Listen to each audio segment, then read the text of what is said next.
이 본문에 나오는 것은 사도행전에서 절정을 이루는 사건이고요. 영적으로 보면 어마어마한 의미를 가지고 있는 그런 사건입니다. 근데 아무리 큰 사건이라 해도 안에 아무것도 없는 사건이 있을 수 있습니다. 굉장히 큰 사건처럼 보이지만 안은 텅 비어있는 그런 사건이 있을 수도 있고요.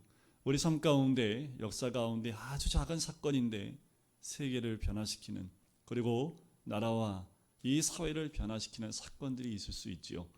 여러분, 우리 삶 가운데 만나는 작은 만남들, 또 우리 삶 가운데 있는 작은 사건들을 그냥 흘려보내지 말아야 될 이유가 여기에 있습니다. 그 만남과 사건을 통해서 하나님이 우리 인생을 바꿀 수 있기 때문에 그렇습니다. 그래서 저는 주중에 만나는 작은 만남도 또 작은 사건들도 그냥 보내지 않고 한번 다시 묵상을 해봅니다. 왜 만나게 하셨고 또 이 사건을 허락하셨는지 묵상해 보면 주의 뜻이 조금씩 열리고 보이게 되는 것을 경험하게 돼요.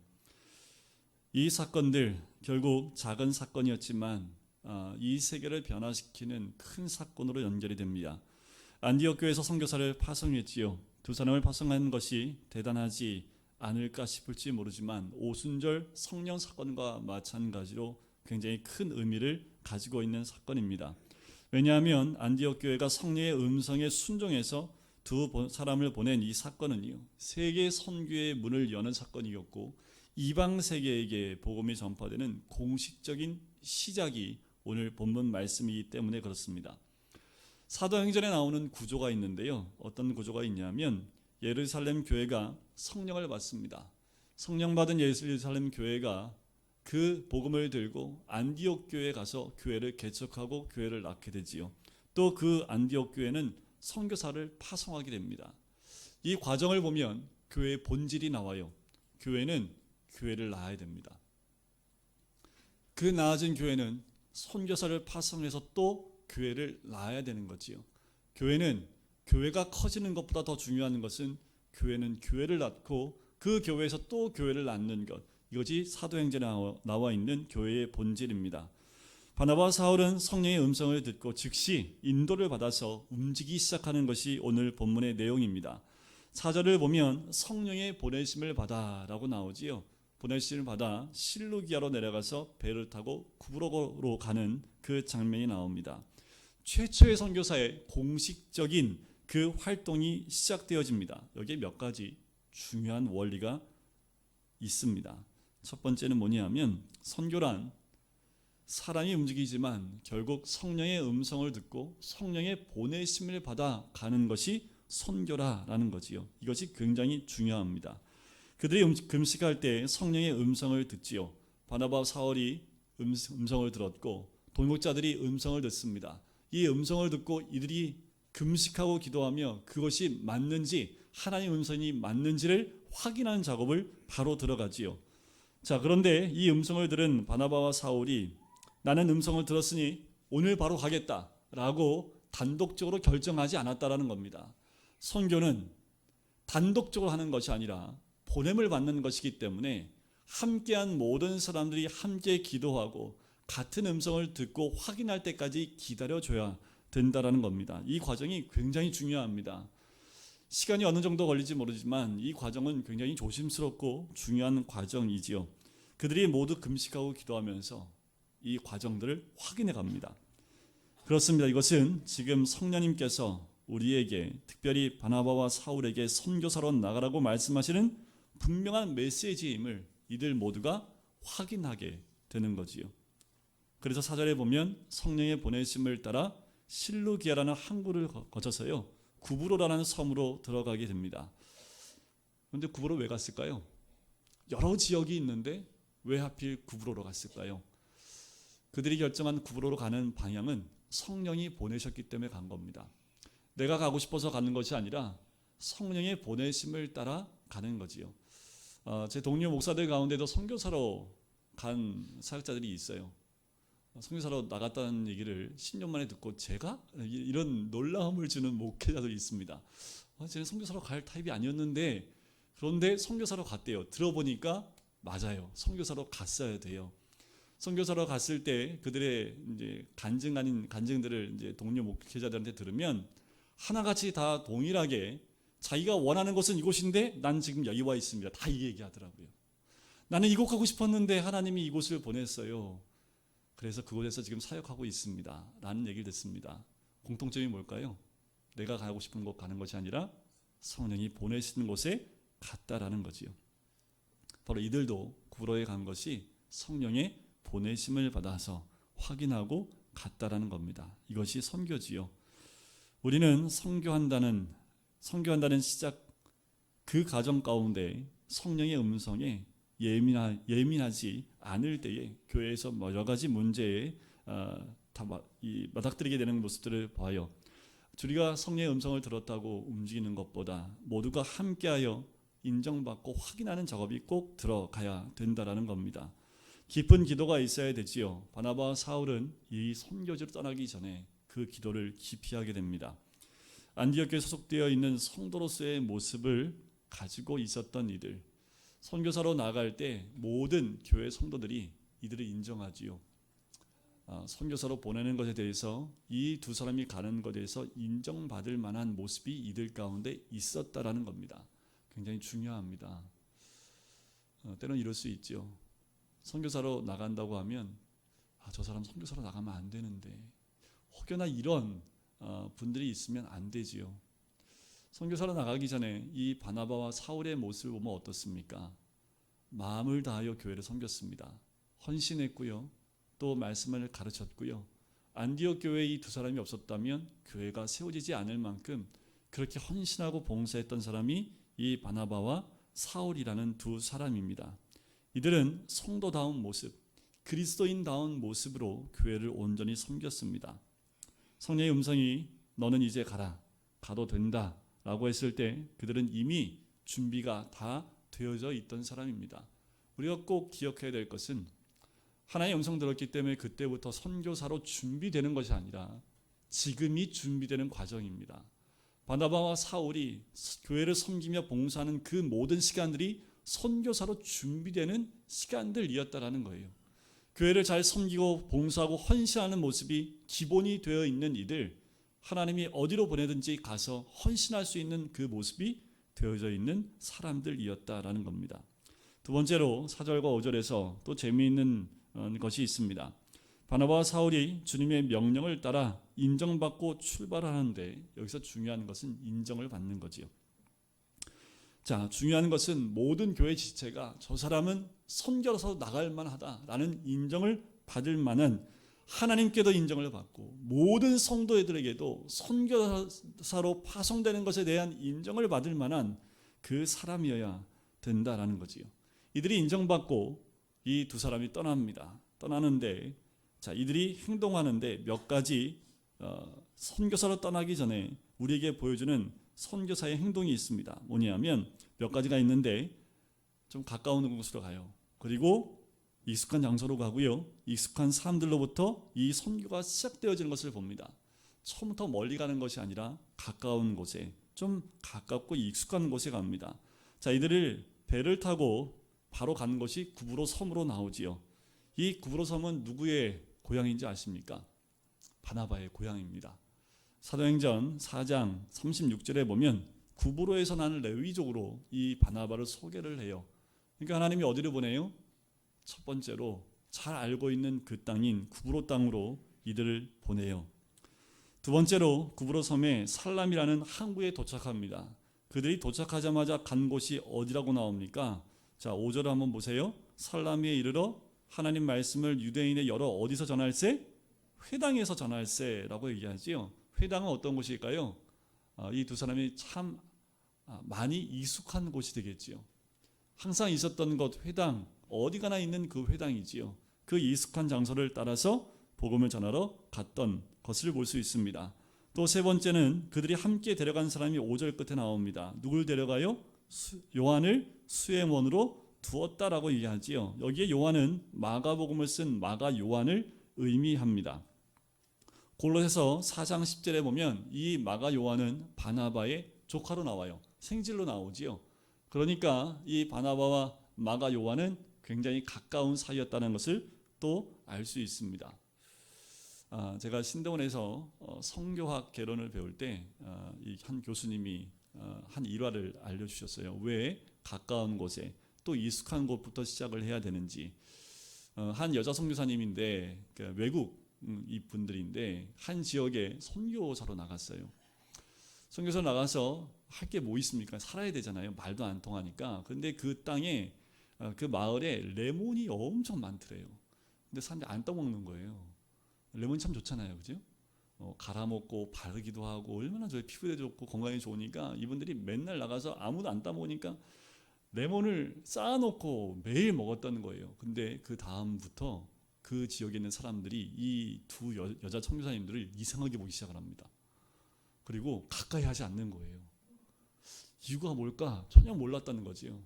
이분들이 나중에 이제 사람들하고 친해져서 나중에 들어보니까 그 지역에 있는 사람들이 레몬을 쓰는 용도가 뭐냐 하면 아이를 낙태할 때 그때만 이 레몬을 썼다고 합니다.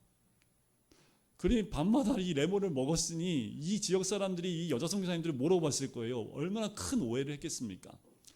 그래서 지금은 선교지로 나가기 전에 그 지역의 문화나 여러 가지를 먼저 공부하는 그 과정을 꼭 거치게 합니다. 왜냐하면 꼭 익숙하게 만들어서 그 나라 말이나 여러 가지 문화나 이 모든 것들을 익숙하게 습득을 하고 보내는 그 과정이 선교사 훈련 과정 가운데 꼭 들어가게 했다라는 거지요. 자, 고향이지요. 회당으로 갔습니다. 수종들은 요한이라는 사람은 친척이지요. 이 요한이라는 사람은 함께 다니면서 이 두 사람이 필요한 많은 부분들을 채워주고 또 보좌해주는 역할을 하지 않았을까요? 선교 전략이 하나 나오지요. 팀워크입니다. 선교는 혼자 하는 것이 아니라 함께 하는 것입니다. 그러기 위해서는 서로가 서로를 잘 알고 있는 사람이 갔을 때 어려움이 없겠지요. 바나바와 사울은 안디옥 교회에서 함께 여러 해를 함께 있었기 때문에 서로 잘 아는 사이가 됐을 뿐만 아니라 선교로 나아갈 때 인간관계에 대한 갈등이 거의 없었던 것을 알 수 있습니다. 그래요. 이 선교사 첫 발자국이 이렇게 시작을 했습니다. 가까운 곳, 익숙한 곳을 통해서 이 팀워크로 구브로의 섬 가운데 나아가게 된 거지요. 자, 이들이 살라미를 거쳐서 이 구브로 키프로스 섬이라는 곳의 반대편으로 지나갑니다. 반대편에 갔더니 거기에 바보라는 항구가 있어요.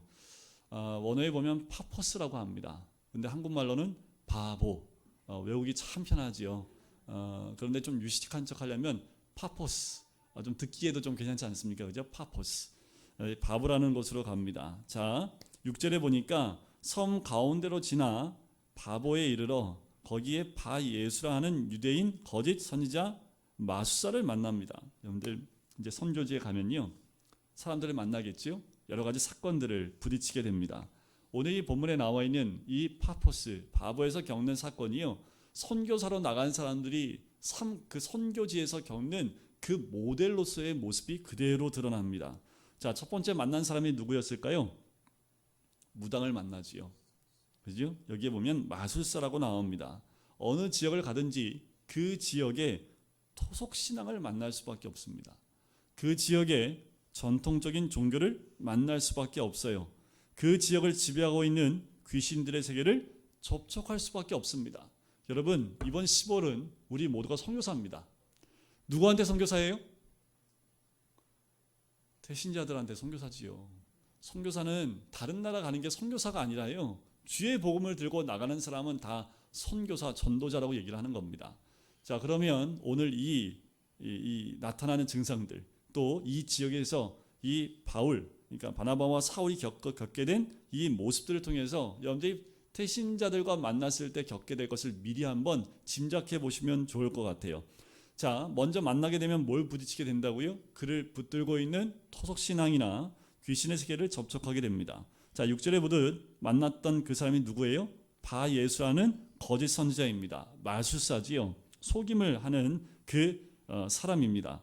바예수, 바라는 말은 아들이라는 의미가 있어요. 그러니까 바예수라는 말은 뭐예요? 예수의 아들이라는 이름을 가지고 있습니다. 그 사람은 한국말로 하면 마술사라고 하지만 한국에서는 이 사람 뭐라고 할까요?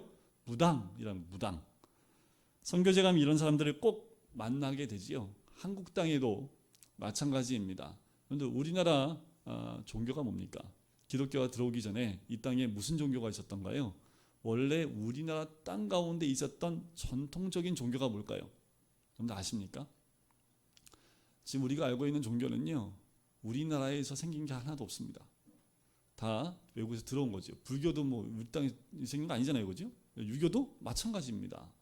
그런데 그 가운데 다 붙어 있는 게 있어요. 기독교까지. 기복이란 게 다 붙어 다닙니다.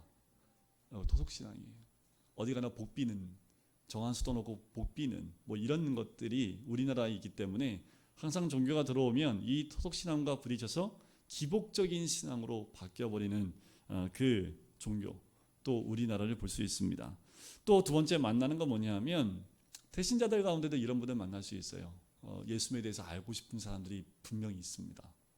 선교지에 나가면요, 다 이런 마술사나 무당만 만나는 것이 아니라요, 복음에 대해서 관심을 갖고 있는 사람도 만날 수 있습니다. 오늘 본문에 보니까 그 사람이 누구예요? 서기오 바울입니다. 소개되어져 있는데 7절에 보니까 지혜 있는 사람으로 소개가 되지요. 뿐만 아니라 서기오 바울 앞에 이름에 보니까 총독이라고 나옵니다. 총독이라고 하면 로마 원로나 황제에게 임명을 받은 사람이라고 알 수 있습니다. 권력을 가지고 있는, 통치권을 가지고 있는 사람이라고 볼 수 있지요. 그런데 이 사람이 그 곁에 누굴 두고 있어요? 거짓 선지자, 마술사, 무당을 데리고 있는 것을 봐요. 그런데 예수라는 사람에 대해 굉장히 관심을 또한 가지고 있는 것을 보게 되지요. 그래서 7절 끝에 보니까 바나바와 사울을 불러서 말씀을 듣고자 했다라고 합니다. 여러분, 여기에는 적혀 있는 사람들 가운데요, 심각지도 않게 복음에 대해서 귀를 열고 들으려고 하는 사람이 분명히 있습니다. 선물만 갖다 줬는데 너 교회 다닌다며? 교회 가고 싶은데, 이런 말이 나온다니까요. 아멘 하셔야 되는데. 그 사람이 내가 쓴 사람인지 누가 알아요? 서기오 바울과 같이 여러분들 태신자 가운데 나타날 사람이 있을 수 있습니다. 믿습니다. 자, 또 세 번째는 뭐냐면, 그렇게 하면요, 그를 붙들고 있는 어둠의 세력이 가만히 있을까요? 방해할까요? 가만히 있지 않습니다. 무당이나 전통 세력은요, 복음의 세력이 들어오면 도전하고 방해를 하지요. 예수에 대해서 관심을 갖고 있는 서기오 바울을 방해를 합니다. 8절 한번 보세요. 이 마술사 엘루마는 그들을 대적하여 총독으로 믿지 못하게 힘쓴다라는 거지요. 적극적으로 방해합니다. 여러분들 이런 방해 경험해 본 적 있으세요? 저는 숱하게 경험을 많이 했기 때문에 예수님을 영접하고 숱하게 가정에서 이런 방해를 많이 경험했기 때문에 이게 뭔지 압니다. 한 가정에 복음이 들어갈 때 이런 역사들이 많이 일어나지요. 근데 꼭 재밌는 건 뭐냐면, 가장 힘없는 며느리가 예수님 믿고요, 그래서 박해와 고난 속에서 결국 그 가정을 주님께로 인도했던 사건들을 여러분들 많이 기억하시죠.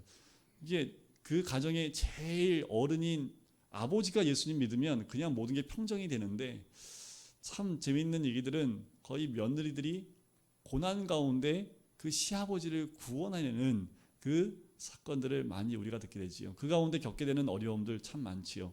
그 가정을 붙들고 있는 어둠의 세력이 복음 가운데 나온 며느리를 구박하고 힘들게 합니다. 그렇게 방해하는 것들이 분명히 있다라는 거지요. 여러분들 똑같습니다. 이분들 가운데, 여러분들 품은 태신자들 가운데 복음 들고 가면 여러분들 만나주지 않고 문전 박대할 사람이 있을까요, 없을까요? 이건 또 있다고 얘기를 해요, 꼭. 없어요. 없어야 됩니다. 그런데 있을 수도 있기 때문에 방해하는 세력이 분명히 있습니다.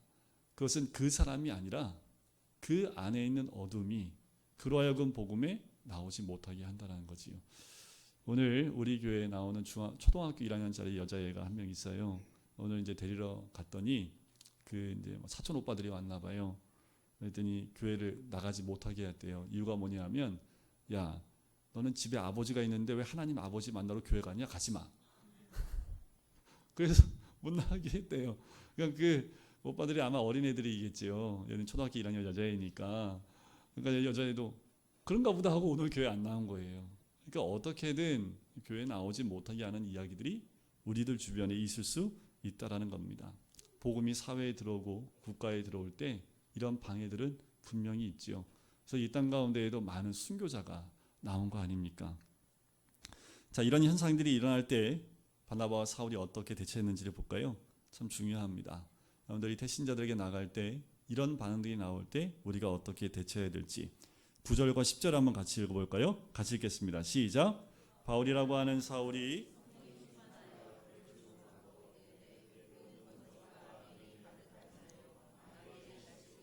모든 의의 원수여 주의 바른 길을 굽게 하기를 그치지 아니하겠느냐. 10절을 읽을 때는 소리를 질러야 됩니다. 소통을 쳐야 되는 그 음성이겠죠. 성도들이 귀신을 쫓아내는 방법론 3가지를 한번 이 안에서 살펴보려고 합니다. 귀신을 쫓는 방법, 그리고 이 말씀을 통해서 우리 가정에 있는 귀신들도 다 쫓겨남을 당하기를 간절히 소원합니다. 여러분들, 우리 안에 복음이 들어왔기 때문에 우리 가정에 아직도 복음화가 이루어지지 않았다면, 더 나아가서 우리 안에 아직 온전히 예수님이 주인되지 못했다면, 오늘 이 말씀을 통해서 내 안에 예수 그리스도가 주인으로 자리 잡고 우리 가정이 예수 그리스도로 완전히 복음화되어지는 귀한 은혜를 누리시길 주의 이름으로 간절히 축원드립니다. 자, 이 사회에 있는 모든 악한 영과 예수에 대해 대적하는 방해 세력들이 멀리 있는 거 아닙니다. 우리 안에도, 이 안에도 있을 수 있다라는 거예요. 예를 들면 이런 거지요. 내일 뭐 하는 날입니까? 내일 뭐 있다고요? 특별 새벽 기도. 그거 한쪽 마음에 이런 마음이 들지요. 한 달에 한 번 하는 거 좀 안 나가도 되겠지. 또 한쪽 이 마음이지. 꼭 새벽 기도에 나가야지 기도를 하나님 들어주시나? 낮에도 기도해야 되고 저녁도 기도하면 되지. 뭘 또 특별히 새벽 기도해야 하면서 이런 마음이 들어요. 안 들기를 소원하지만 들어요. 이게 뭐예요? 내 마음에도 이렇게 하나님께 가까이 나가는데 방해하는 그런 세력들이 있다라는 겁니다. 괜히 비판하고 욕하고 방해하는 소리들이 우리 안에 가운데 일어날 수 있다라는 거예요. 뭐 그렇게 신앙생활하나? 뭘 그렇게 티내면서 신앙생활해? 그냥 멋있게 주일날 성령책 딱 끼고 한번 교회 들어갔다 나오면 되지. 그렇게 점잖하게 믿으면 되지. 뭘 이렇게 요란하게 예수 믿는지 모르겠어. 이런 소리들이 나올 수 있다라는 거죠. 자, 어떻게 해야 될까요? 9절에 보니까 첫 번째가 나와요. 뭐냐면 성령이 충만하여 그를 주목하였다. 귀신을 쫓으려면 성령이 충만해야 합니다. 성령 충만하지 않고 기도하지 않고 귀신을 쫓으려고 하면요, 귀신이 뭐라고 하는 줄 아세요? 너나 잘하세요. 이렇게 얘기를 해요. 너나 잘하세요. 예수 믿는다고 하는데 믿는 척만 하면 그래요, 너나 잘하세요 라고 한다라는 거지요. 귀신을 이기려면 성령 충만해야 되고 기도해야 합니다. 날마다 주 안에서 우리의 죄를 고백하고 나갈 때 우리는 그 귀신을 쫓아낼 줄 믿습니다. 성령 충만해야 합니다. 영적인 문제이기 때문에 그래요. 우리들이 회개하고 기도하고 믿음으로 말씀으로 굳게 서 있을 때만 악령을 쫓아낼 수 있고 악령들이 나갈 수 있습니다. 사람에 대해도 마찬가지입니다. 악한 영도 두려워할 필요 없지만 사람에 대한 부분도 마찬가지입니다. 그래서 제가 전도 훈련을 받을 때 사람을 무서워하지 않는 것부터 훈련을 받았던 기억이 나요. 사람을 두려워할 필요 없다 하면서 어떤 사람 만나도 두려워할 필요 없다. 이 훈련을 받았던 것이 기억이 납니다. 근데 항상 중요한 건 뭐냐면 기도가 앞서야 된다는 겁니다. 기도하고 하나님께 간구하고 나갈 때 하나님이 담대한 마음을 주신 것을 경험하게 됐습니다. 두 번째는 대적하라는 거지요. 피하지 말라는 겁니다. 여기서 주목하라라는 그 말은 전혀 주저하지 말고 직선적으로 보았다. 영적 전투를 위해서 바라보고 있다라는 그 의미입니다. 싸움 나가는데 눈 감고 있으면 돼요? 눈을 크게 뜨고 바라봐야겠죠. 싸우겠다는 의지가 있어야 되는 거지요. 지금 내 안에 악한 세력이 있다면, 내 안에 욕심이나 음욕이나 타락의 생각이 들어오고 있다면 부릅뜨고 그 모든 것을 직시해야 합니다. 그것에 눈을 감아버리면 삽시간에 그것이 나를 삼켜버리기 때문에 그렇습니다. 눈을 부릅뜨고 주목해 보는 그 모습, 전투하겠다는 의지를 갖고 있는 모습이지요. 야고보서 4장 7절에 보면 이렇게 나옵니다. 마귀를 피하라. 이렇게 안 나와요. 마귀를 대적하라. 그리하면 너희를 피하리라 라고 이야기합니다. 주목하라는 말은요, 일종의 눈싸움 같은 거 아닙니까? 눈싸움 안에 누구 감고 있으면 안 되겠지요. 여러분들, 그 대적이 나갈 때까지 주목하여 싸워야 됨을 의미합니다. 무엇으로요? 예수 그리스도의 이름으로 쫓아내는 거지요. 영적 싸움입니다. 마귀가 쫓겨나야 되는 거지요. 우리 안에 어떤 마음이 들어와도 그 영적인 전쟁에서 뒤로 물러서면 안 됩니다. 그랬더니요, 세 번째는 어떻게 했냐면 꾸짖으라 라고 이야기합니다. 어떻게 꾸짖었습니까? 말씀해 보니까 10절 말씀에 그렇게 했다고 얘기하지요. 거짓과 악행이 가득한 자요, 마귀의 자식이요, 모든 의의 원수요, 주의 바른 길을 굳게 하기를 그치지 아니하겠느냐, 호령하면서 꾸짖습니다. 여러분, 꾸짖어야 돼요. 먼저는 내 안에 있는 탐욕, 사치스러운 생각, 시기, 질투, 미움, 음란, 호색과 같은 것들이 꺾여 나갈 수 있도록 호통을 치셔야 합니다. 음란은 싸워서 이길 만한 사람이 없어요. 명령해야 됩니다. 꾸짖어야 된다라는 거지요. 성령 충만하여 주목해서 꾸짖으셔야 됩니다. 이렇게요. 이 더러운 귀신아, 너는 속임이 가득하고 악을 행하는 자이고 너는 마귀의 자식이고 하나님의 바른 길을 굳게 하는 자다. 우리 집에 가만히 들어와서 우리 부부를 이혼시키려고, 우리 자녀들을 파괴시키려고 하고 부모 자식 간의 관계를 흐트러뜨리려고 숨어있는 이 더러운 귀신아, 예수 그리스도의 이름으로 나갈지어다 라고 선포할 때 어둠의 세력은 사라집니다. 이렇게 했더니요, 당장 집에 가고 남편한테 이 더러운 귀신아 하면서 남편한테 삿대질하고 막 간혹 잘못 배우셔가지고 사람을 이렇게 막 삿대질하고 지금 막 소통치시는 분들 계시는데 이러면 영락없이 쫓겨납니다. 사람한테 어떻게 해야 돼요? 사랑하고 끌어안고 정말 예수 그리스도의 사랑으로 고난 받더라도 끌어안아야 되고요. 이거 언제 해야 돼요? 안 볼 때 대적하면서 대적기도 하는 거지요. 대적기라고 했더니 기도는 안 하시고 그냥 사람한테 가서 면전 앞에서 이걸 얘기하시면 안 되지요. 그렇게 하실 분 안 계시지요? 네. 자, 이렇게 예수님의 이름으로 묶어버려야 되는 거지요. 그러려면 우리가 온 몸에 그리스도의 보혈이 있어야 됩니다. 예수님의 십자가와 부활의 능력으로 넘쳐나야지 이게 가능합니다. 그래서 늘 기도하고 성령의 충만함이 우리 가운데 가득가득 채워져야 될 줄 믿습니다. 네 번째는 귀신을 저주하는 이 사울의 모습을 봅니다. 11절을 보세요. 보라, 이제 주의 손이 내 위에 있으니 내가 맹인이 되어 얼마 동안 해를 보지 못하리라. 사울이 굉장히 용한 사람이죠. 대놓고 얘기합니다. 저주를 합니다. 어둠의 세계에서 저주를 하지요. 눈이 멀도록 명령했고요, 즉시 그 사람 눈이 멀어버려요. 근데 감사한 건 뭐냐면 죽을지어다 안 했다라는 거지. 죽을지어다 했으면 어떻게 됐을까요? 죽었겠지요. 그런데 죽이지 않고 이가 돌아올 수 있도록 눈만 잠시, 그죠? 잠시 얼마 동안 해를 보지 못하는 거니까 얼마 동안 눈을 멀게 했다라는 거지요. 돌이킬 수 있는 기회를 주었습니다. 이 모든 모습을 보고 12절에 보니까 총독이 믿었지요. 그리고 주의 가르치심을 놀랍게 여깁니다. 마가복음 16장에 보면 믿는 자들에게는 이런 모습이 표적이 따르리니 내 이름으로 귀신을 쫓아내고 새 방언을 말하고 어떤 독을 마셔도 해를 받지 않고 병든 자에게 손을 얹은 즉 나으리라. 이 모습 그대로 했던 사람이 이 사도 바울입니다. 여러분, 예수 믿는 것은 도덕과 윤리가 아닙니다. 구원이기 때문에 영적 전쟁이에요. 영적 싸움입니다. 하나님이 들어오면 마귀는 방해하고 또 방해를 합니다. 내 안에 예수님이 주인 되기 위해서 그 말씀이 또 성령이 내 안에 들어오면 내 안에서 전쟁이 일어나기 시작을 하지요. 여러분, 지면 안 됩니다. 내 어둠의 소리에 넘어지면 안 됩니다. 내 삶 가운데, 내 마음 가운데 우러나오고 있는 어둠에 우리가 넘어지면 안 돼요. 그런 마음이 들 때마다 어떻게 해요? 예수 그리스도 이름으로 명하노니 묶임을 받고 떠나갈지어다 하고 선포하고 기도하면 그 마음에 드는 모든 어둠의 생각은 다 떠나갈 줄 믿습니다. 안 하니까 안 떠나는 거예요. 여러분, 안 하고 있으면 그냥 붙잡힘 받게 됩니다. 어떠한 것이 와도 여러분들 대적하고 선포하셔야 될 줄 믿습니다. 자, 마지막 한 가지만 더 보고 갈까요? 이 사울이 바울 되는 장면이 9절에 나오지요. 처음으로 바울이라는 이름이 나와요. 바울이라고 하는 사울이라고 나오지요. 사울은 유대식 이름이고요. 바울은 로마식 이름입니다. 뜻을 보면 사울은 큰 자, 바울은 작은 자라는 뜻을 갖고 있습니다.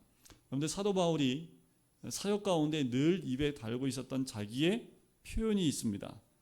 나는 지극히 작은 자, 죄인 중의 괴수, 연약한 자, 하지만 나의 강함은 나의 연약함으로 말미암습니다. 이 고백이 늘 함께 동행했던 사람이 사도 바울입니다. 우리 예수님도 뭐라고 그래요? 큰 자가 되기 원하면, 으뜸이 되기 원한다면 모든 사람의 종이 되라. 그 말씀 그대로 순종했던 사람이 사도 바울이지요. 이름이 바울로 바뀌면서 사도 바울은 작은 자, 괴수, 또 연약한 자, 작은 자가 됐습니다. 교회에 왜 위기가 올까요? 교회에 위기가 오는 것은 교회가 커지기 때문에 그렇습니다. 몸이 커지는 것 때문이 아니라 몸이 커지더라도 마음이 겸손하면 상관이 없는데 마음까지 커지기 시작했다라는 거지요. 그런데 우리가 자랑할 것 아무것도 없습니다. 늘 겸손히 우리의 연약함만 자랑하고 우리의 연약하고 작은 것만 자랑할 때 하나님은 우리 교회를 통해서 역사할 수 있는 줄 믿습니다. 우리가 자랑할 것도 한 가지예요. 작은 자입니다. 믿음이 없습니다. 이렇게 연약한 자를 쓰시는 하나님께 모든 영광 올려드립니다. 이 마음이 있을 때 우리 성도님 한 분 한 분을 통해서 가정이 변화되어지고 공동체가 변화되어지고 또 이번 가을에는 이 태신자들이 우리를 통해서 주께 돌아오는 귀한 은혜를 누리게 될 줄 믿습니다.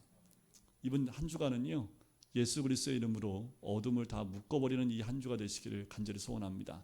여러분들 마음에서 일어나는 것, 여러분들 가정에서 일어나는 어둠들, 모든 것들에 대해서 기도하시고 하나님 예수 그리스도의 이름 명하노니 묶임을 받을지어다. 이 선포를 통해서 모든 어둠과 사단의 세력을 묶어버리고 또 내쫓아버리는 이번 한 주가 되시기를, 그래서 이 태신자들이 이 한 주간 동안 주를 향하여 마음의 문이 열릴 수 있는 이 한 주간이 되시기를 주님의 이름으로 간절히 축원드립니다. 우리 이 시간 같이 기도할까요?